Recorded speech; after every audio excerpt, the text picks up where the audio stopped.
Hey, what's going on, guys? It's Jack. Back again to talk about both Mythic Sanctum of Domination, as we had finally completed, and we finally killed Mythic Sylvanas, or defeated her, or whatever, World 13th. And now I wanted to start kind of sharing some of my thoughts on how both the raid went, and also where Discipline is sort of standing as we speak, alright? So, first and foremost, with Disc, going into this raid, it was... And if any of you had seen the previous videos where I was making videos about PTR testing, can kind of attest to it, it was really a look at how is this spec going to continue to thrive, because obviously there's a lot of good benefits, there's a lot of great utility the spec brings, but trying to find how all the sort of puzzle pieces work together for a number of the different boss fights, right? And most notably, you know, the difference between running Spirit Shell and running Evangelism. You know, we had already seen after the Spirit Shell nerfs came about in Castle Nathria, where instead of the 100% of atonement healing goes into shielding and everything like that, there was quite a heavy nerf applied there. And then even further, when 9-1 comes around with a raid coming around, and then Spirit Shell getting an even lengthier cooldown, right? Probably some of the biggest things that I was looking towards, or maybe anticipating, was how well the spec could build shields, refresh shields, and sort of maintain them, right? Because, of course, as we saw in Nathria, having huge shields to be able to cover all your bases is fantastic. But what really happened in Sanctum was the change in how the shield is capped was a lot more significant than I thought it was going to be. Primarily because we were looking at, okay, 11 times your spell power is going to be determining the shield cap, but with how much stamina really went up, it was not as significant amount of your health pool as you were really thinking that it was going to be, right? It was like 40-45% of our health pool or so that you'd be able to cap out your shields, but your intellect was still so strong that you could reach that threshold super supremely easily in the process, right? And the net product that we really started to see was the fact that you're going to be able to cap and even overcap the shields at a Spirit Shell very quickly. But even when you got to the point where, hey, I can, you know, there's constant damage, there's enough damage going out that I can have my shields consumed and then refresh and then consume and then refresh at a very consistent level, even at that point, you're still just losing throughput because your shields were doing so much less overall output than running with just Evangelism itself. And I think that was probably most notable throughout this raid in fights like Remnant of Ner'zhul or even Soul Render as well. Some of those mid-tier boss encounters that I was really expecting to see, hey, if you could just shield everybody while you're getting blasted all over the platform, that's awesome. Or, hey, if you can shield everybody as you snap all these chains as quickly as you can, sort of similar to what we saw at a Council of Blood back in Nathria. Wow, it's going to be like a really strong deal. It's going to be very valuable for us. But in effect, I mean, while some double disc groups, namely Echo, ran with one priest with Evange, I believe one with Spirit Shell, when it came to me playing disc solo on that fight, or even later on when we re-cleared and we played double disc, just having more throughput to be able to break one chain, top people, break one chain, top people, break one chain, top people, explosion, right? Seemed to just be so difficult to replace because we had enough throughput, or even more than enough throughput, to be able to push those health pools up. And with how much staying power really Holy Paladin has, the rise of warriors as well, with their incredibly overpowered shout, right? To be able to give everybody so much stamina, so much effective health to actually survive that hit to begin with. The pressure of, hey, we need extra stamina, we need extra stuff to be able to survive, really wasn't as significant as we were thinking. Even looking at, like, Guardian of the First Ones, right? Because there were such large gaps, there's like these 5.5 second channels between each purging protocol burst.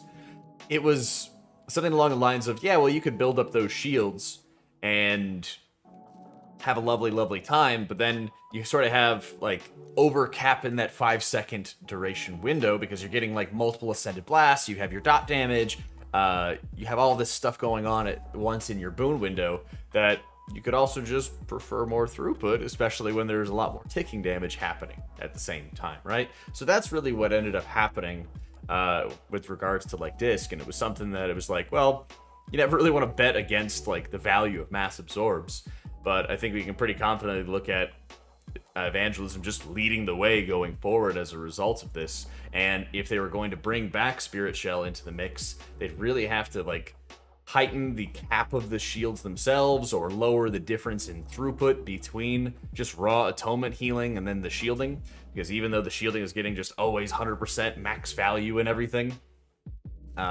you're still having to contend with the fact that you're doing less overall output compared to just bringing Evangelism along for the ride and having, you know, all the stamina that you need from Commanding Shout or just natural gear, damage reduction from Barrier, Devo, all the mix, right?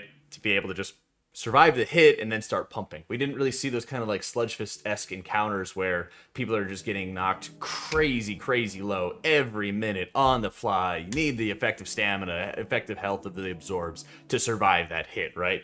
So it's an interesting sort of segue out of this raid. And speaking of that, I wanted to talk about just some of my thoughts from the raid instance from what we've been seeing so far. Of course, Terragru being the first boss, and we don't really give it a lot of like conversation, just the first bosses of the raid.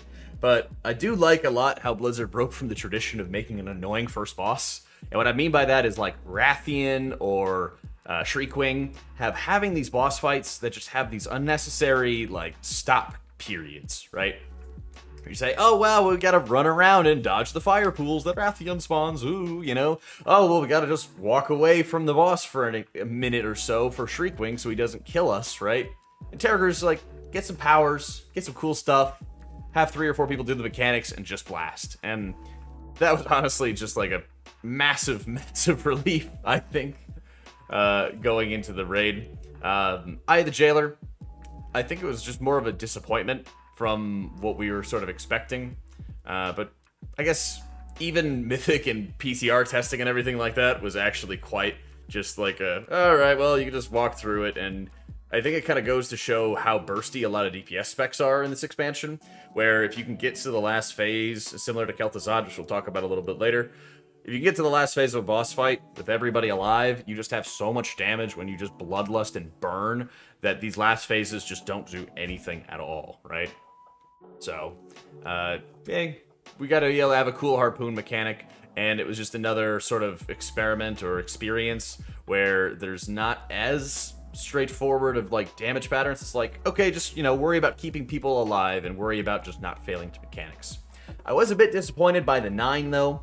The 9 in particular was a fight I was really looking forward to and was kind of hoping there'd be some more complexity to it, but just like when we saw at a PTR testing, and maybe that's like a product of like over-testing early boss fights or just not having a lot of complexity to the early boss fights, that you kind of just see everything, you make a basic plan, and then you can just go, right? Maybe not a bad thing because it's such an early encounter, but I was expecting a little bit more variety, and maybe that's just a product of having a fight called the 9, where you fight 3 of them, and then the other 6 have occasional mechanics that sometimes get repeated. But, hey, overall, not too shabby. We usually, for like the fragments, I just looked to who was my most reliable person to follow instructions, dispelled them onto somebody else, and then I just dropped the mass dispel so that everybody was going to be in between that person, right? Overall, not too shabby there.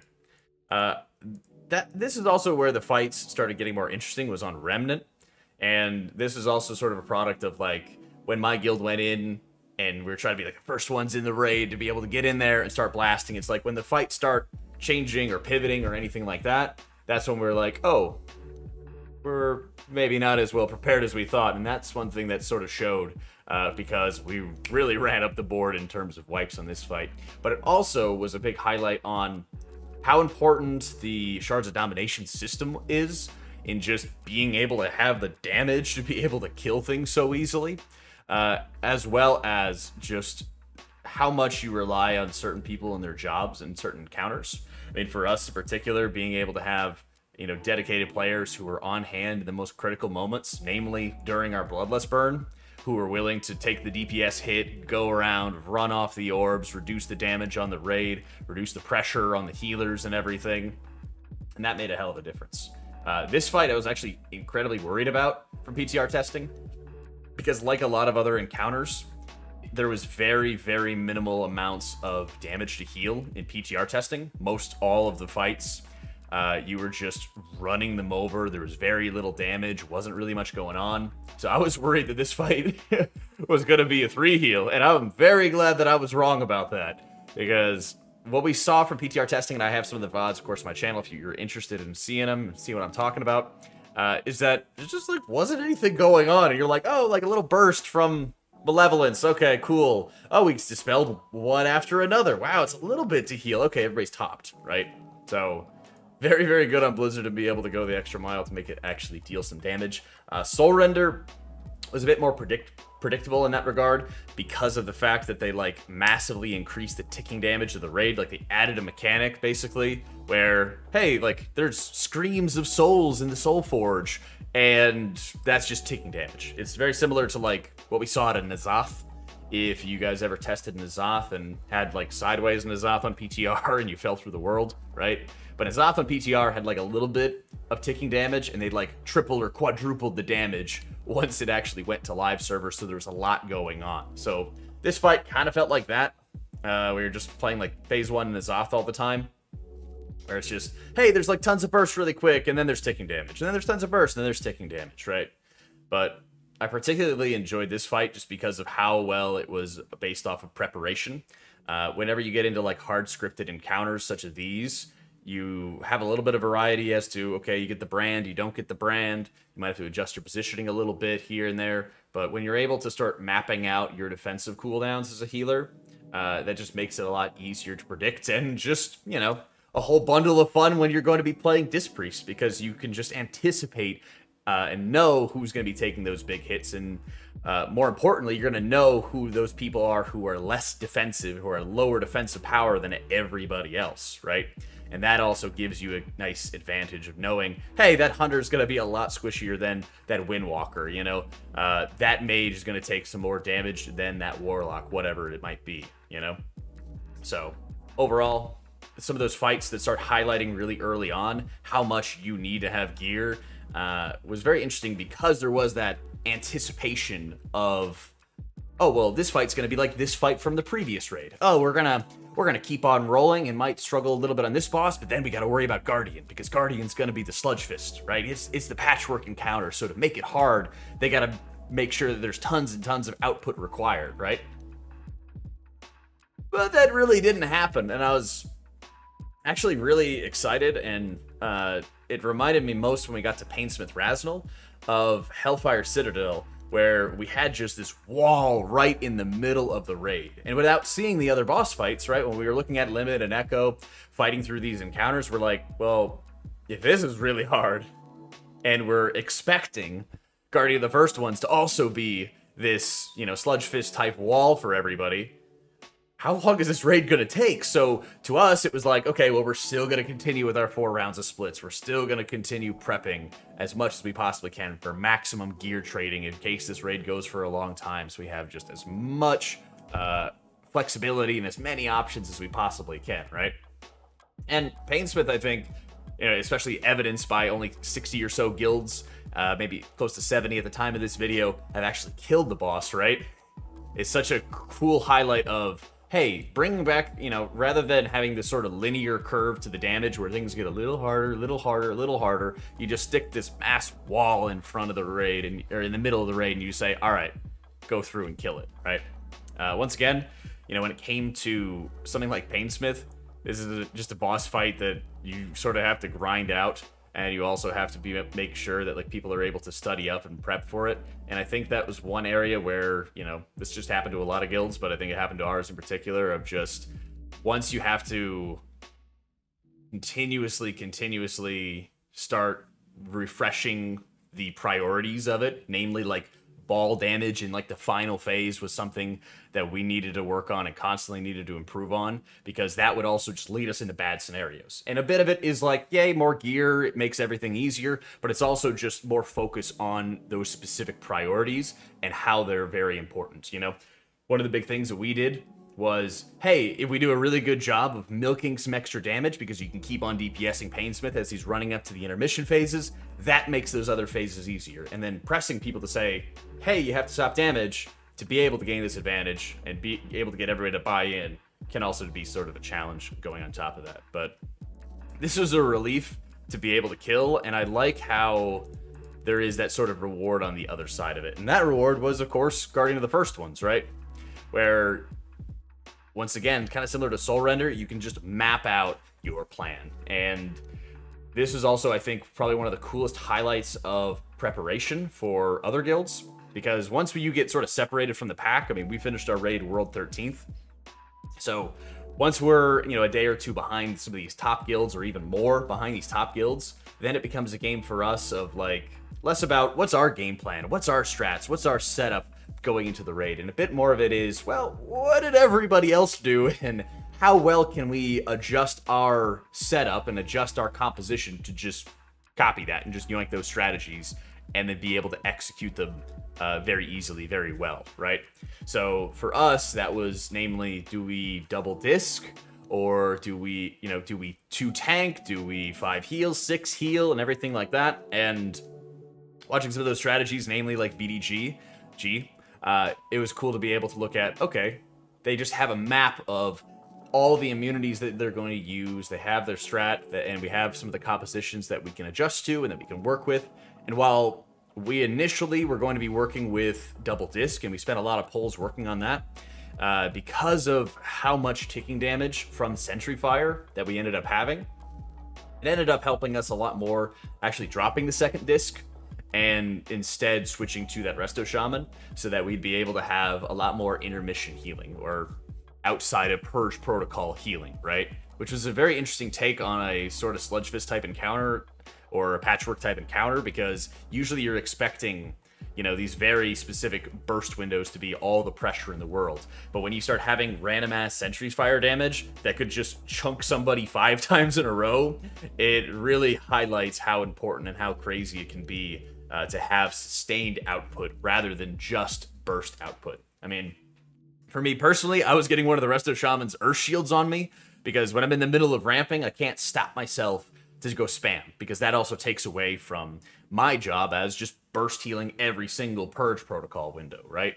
And that's also an interesting highlight on, like, Discipline, is that when you're progressing at, like, a cutting edge or bleeding edge level, you actually cast a lot more Shadow Mends, do a lot more spot healing support, but you have to be hyper conservative while you're doing it, right? You have to be very mindful of your mana, especially when there's not limitless innervates, right, in this world. So that was always a good highlight of, what do I need to do to be able to keep people alive? What's the minimum healing that I can do to keep everybody alive while still making sure my burst healing is as strong as possible? And once again, mapping out cooldowns, being able to have, like, Desperate Prayer for myself every single time Purge went off was absolutely, like, key to surviving. While Fate Scribe Rokalo definitely got cheesed in terms of just, hey, we can all just go the same direction while we're going onto the runes and onto the platforms and spin the wheel in the same direction. This is actually one of my more favorite fights in the encounter. This is probably, like, top 3 for me, because I felt like it was actually, like, an appropriate difficulty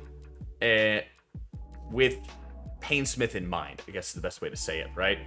Because there was a big wall in the instance, it was nice to have, like, a freebie like Guardian of the First Ones, but I felt like Painsmith also did a good job of, like, testing you in specific areas, most notably testing some of the, or sort of limit testing the range of Discipline, right?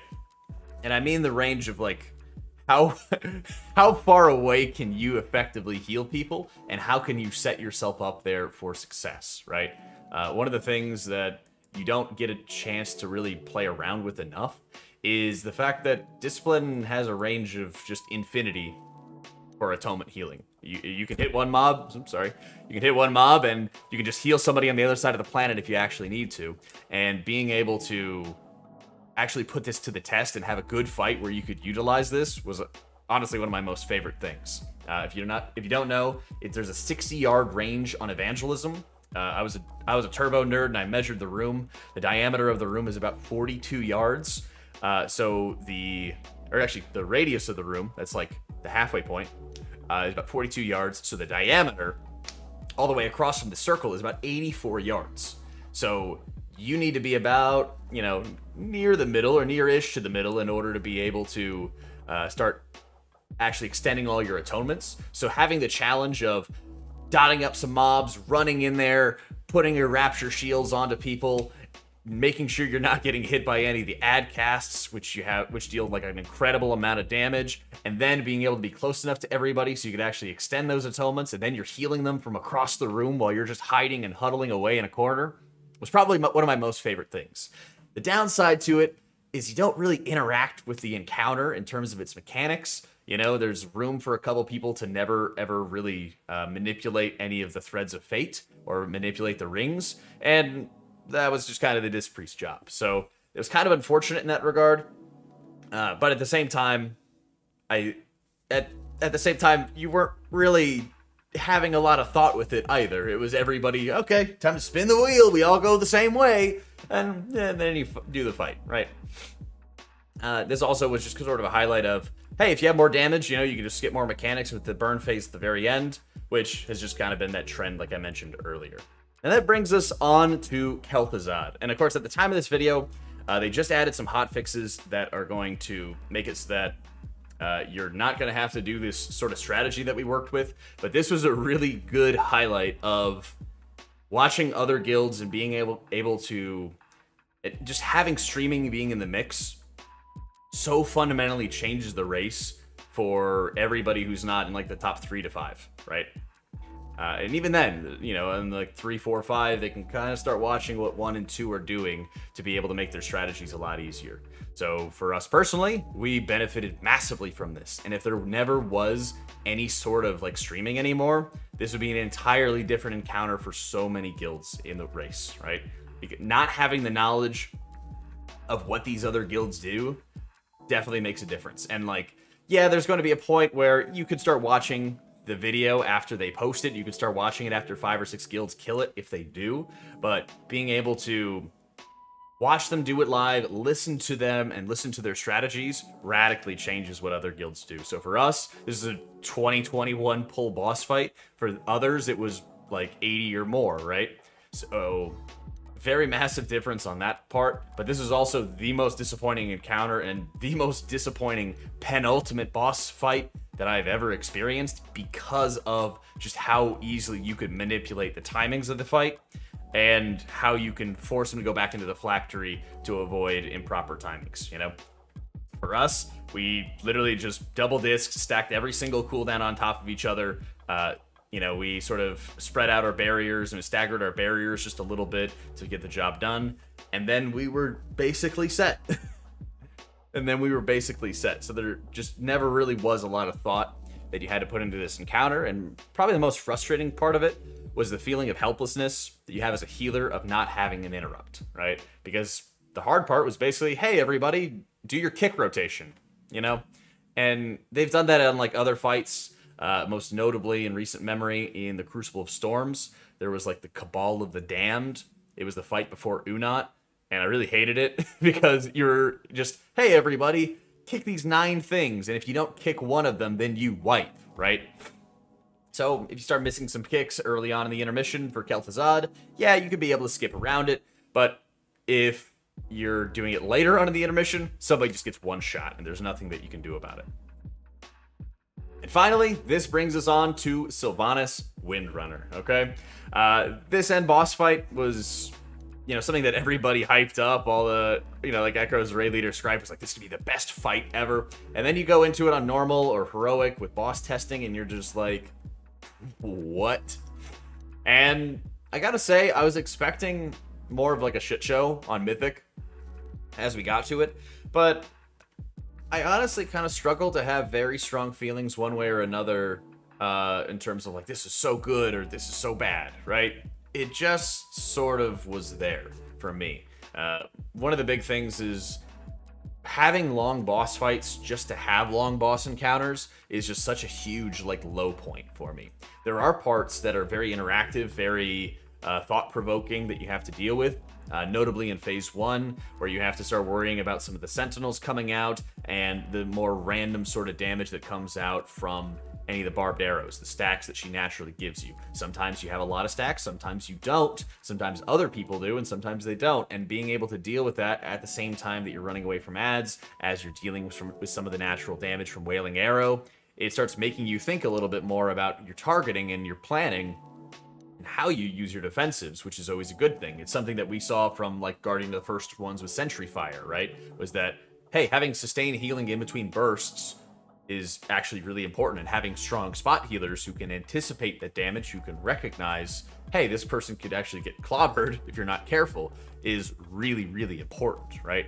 So from that area, I like the fight. But then you start going into phase 2, which was already too long on heroic, right? Or sorry, let me start with this. The intermission phase, which was already too long on heroic and normal, having to deal with like 9 waves of Rive, just her chucking stuff across the room, and trying to maintain focus for something that's like a basic mechanic of like dodge the line, dodge the circle.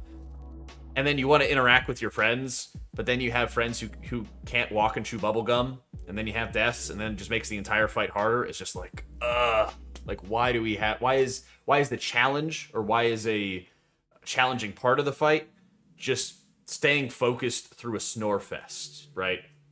And phase 2, once the intermission completes, phase 2 also sort of had that. You had, the thought provoke of, okay, how quickly can I get through the different lines and different waves that you're going to be able to have, the haunting waves, and you have to sort of plan out different scenarios into what you need to do. But then you have some very significant mobs and some that just get like Earth Elemental gripped by Thrall and nuked the second that you try to deal any sort of damage to them, right?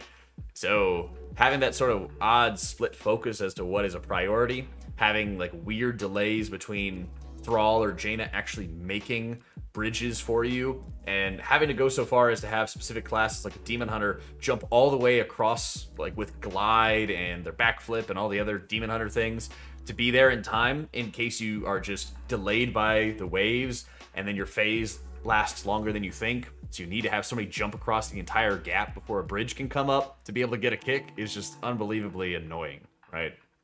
Having all this work and burn phase for a fight where you peel off, or for a phase where you peel off like 5 or 6% of her health in total and you just run around and sort of RP, just makes the fight longer for really no reason, right? It just is there to be frustrating, right? Once you start going through that, you also have like the importance of certain mobs start coming in. You have the last burn phase, all the ads come up, they're surrounding you and everything. And sometimes people just get randomly dunked on by vanguards and their frontals. Just out of nowhere, right? You're like, oh, well, like 2 vanguards spawn on me and they bonk me, right? Just odd stuff like that just sort of highlights the lack of appeal. And so as I talked about having to like dynamically think about your decisions when you're in phase 1, then you just become a robot when you're in phase 3. And the timings are almost always the same. There's not a lot of times where things are any different. And as long as, everybody's following their assignment of being spread out along the platform, of just making sure they're not standing on anybody with Veil, you're pretty much having the same spot healing, the same job, the same role happen all the time. Probably the biggest pressure was on a lot just tanks through and through because of how much damage that they needed to be able to survive by picking up as much of the Banshee Wrath, or I think it's the Wrath, that they possibly could to be able to give room to everybody. Was probably more of the interesting challenge for the tanks and for the healers both. And then you start just rolling through, okay, these are the standard classes that are always going to be able to have these jobs, who are always going to be doing these sort of things, right? But you're taking 10, 12 minutes to get to the point where you're actually progressing, the most important parts that you're going to be progressing. And then it just ends up, well, we've watched these other guilds do these strats, and we're just going to use CDs like they do, and then we'll be fine, right? Because you're already anticipating, you're already seeing what's going to be able to happen, and there's not really anything crazy or dynamic about it, right? Overall, Mass Dispels came in crazy important this tier, Mobility was crazy important this tier, and having boss fights and having end boss fights continue the trend that we've seen from Battle for Azeroth, where there's just lengthy periods of lore and RP like we saw at Jaina, doesn't really increase my interest for raiding. It actually just sort of suppresses a lot of my hype, because you have to like control yourself and control your emotions and calm yourself down through these boring, unhyped phases, like dealing with the intermission and the Rive arrows coming out, because there's just like very basic mechanics that you have to focus on as you're waiting for the next phase of something very important to happen, right? And that's just always going to be a downside. Having areas where you just can't hit the boss, or the boss is immune, just takes less damage as you go fight some random NPCs, or you have to just run around the room for extended lengths of time, are just not very interesting. And there's something that has just been steadily increasing throughout the past couple expansions, namely at the beginning of EFA, with like Cahoon and like playing with the orbs at the beginning of the fight, that I'm so tired of, right, for an end boss raid. Overall, I don't think Sylvanas was a bad fight, and I don't think it was a great fight. Phase 2, obviously, is going to be, like, my source of primary, like, complaint going forward with it. But it's also more of a factor of, like, Sire Denathrius. This fight is very similar in that regard, or in the regard of, it's like heroic with a side of mythic. You don't get the main course of, this is mythic and everything's different now. It's like, there's, like, some stuff. You get like some ads and you gotta watch some lines, but this isn't the crazy, different, unique thing that I was hoping for from a fight as epic as Sylvanas was meant to be. So yeah, overall, raid's been okay. Discipline has been weird and hasn't been as much fun as I was hoping for, but at the end of the day, we still like World of Warcraft. We still have some fun with it. Let me know what you guys think. If you have any other thoughts or opinions or other things you'd like to see from me, as I know this is a very long and ranty sort of video. But let me know what you guys think. Love your faces. And yeah, we'll catch you all next time.